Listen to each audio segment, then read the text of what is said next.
fit like two birds in a house on the corner of 6th and 8th. I've gotta say, who would have thought that we... So first thing I'm going to do is apply a primer. You don't need much, you just need a small blob about the size of a grain of rice. And you're going to apply this on your upper lid.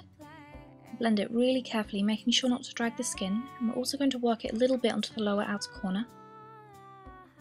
Now I'm going to take a fluffy blending brush, and taking a purple colour I'm going to start on the outer corner, work my way upwards and then stop about midway. You want to make sure that the purple colour is really nicely blended in, because if this isn't blended in, all the rest of the colours are going to look messy. After you finish blending on the upper lid, take a flat shader brush with the exact same shade of purple, and work it into the outer corner of the eye, again stopping midway and blending outwards. Now you can use the fluffy blending brush or the same brush that you're using currently, either way, whichever one works for you.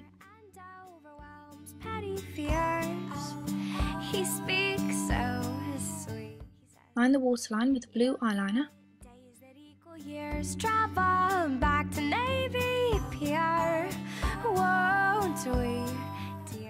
Now for the next eyeshadow that I'm applying, I'm going to be using my fingers because I really want to pack the colour on, but if you ever apply eyeshadow with your fingers, you have to make sure that your hands are clean. It doesn't matter if you've washed them on earlier on in the day, just clean them before you do your makeup. The last thing you want is bacteria and germs on your eyes.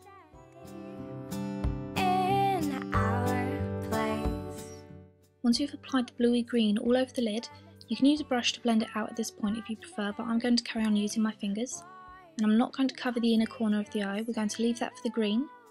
So again, using my fingers, I'm going to start at the inner corner, and this one's a shimmery colour whereas the others were matte. And you want to start in the inner corner and blend outwards. Try and focus on getting the green in the inner corner as close to the tear duct as possible before you start blending it into the other colours. And now with a felt tip liner, I'm going to start at the inner corner, line the eye, and I'm going to draw 3 dots. So 1, 2, 3, and the third one's just going to stop just about where you could really connect it up to the lash line. And now I'm going to do 2 more dots on the lower lash line.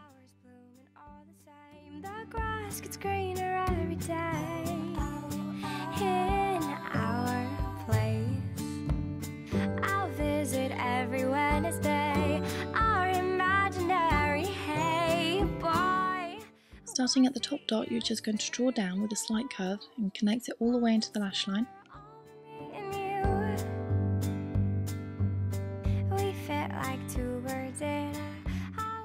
Once you've lined them up to the lash line, I'm going to take some silver rhinestones. Again, I know I'm using those a lot, but I like them. Now you don't have to use silver, you can even alternate and maybe have blues and greens or even a red if you want. Same blue eyeliner, I'm going to apply a little bit more in the inner corner. Now I had to reapply my lashes after this because as you can see they weren't sticking very well. So yeah, you don't have to wear eyelashes that this big, you can go for something a lot more subtle if you want. On my lips I applied a bright pink lip gloss, but you can use whatever colour you want.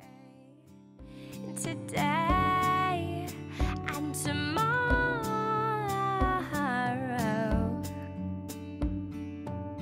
This flower's blooming all the Now to finish off I just used a peachy coral blush. You want to tap off the excess and starting on the apples of the cheeks, work it upwards. Now the easiest way to find the apples of your cheeks is to smile like an idiot. It looks funny and makes you look a little bit crazy, but it works. So blend it out and make sure that it's even on both sides. And that's it, you're done. time whispers into my ear and overwhelms petty fears.